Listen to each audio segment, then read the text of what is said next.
मशरक़ वस्ती में कशीदगी एक बार फिर ख़तरनाक मरहले में दाखिल हो गई है। 29 जुलाई 2026 को अमरीका और सऊदी अरब ने मुश्तरका तौर पर मशरक़ी इराक़ में ईरान नवाज़ मिलिशियाओं के ठिकानों पर फ़ज़ाई हमले किए।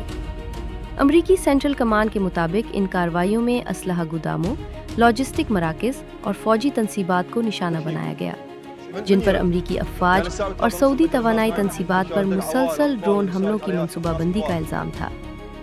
ये मुश्तरका हमले एक दिन पहले उर्दुन में अमरीकी फ़ौजी अड्डे पर ईरान के मिसाइल हमले के बाद किए गए, जिससे खित्ते में कशीदगी मज़ीद बढ़ गई।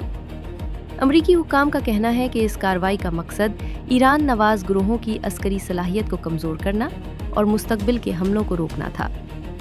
रिपोर्ट्स के मुताबिक इन हमलों में इराक़ की पॉपुलर मोबिलाइजेशन फोर्सेस से वाबस्ता कम अज़ कम 20 जंगजू हलाक हुए, जबकि मुतादिद असलहा डिपो और फ़ौजी गाड़ियाँ भी तबाह हो गईं। इराक़ी हुकूमत ने इन हमलों की शदीद मज़म्मत करते हुए इन्हें इराक़ की खुद मुख्तारी की खिलाफ वर्जी करार दिया।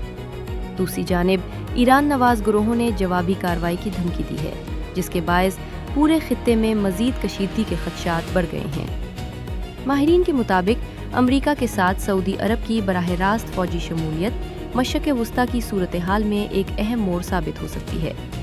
जैसे जैसे कशीदगी बढ़ रही है और सिफारती कोशिशें दबाव का शिकार हैं, दुनिया की नज़रें अब इस बात पर हैं कि आया ये तनाज़े मज़ीद वसी जंग की शक्ल इख्तियार करेगा या नहीं।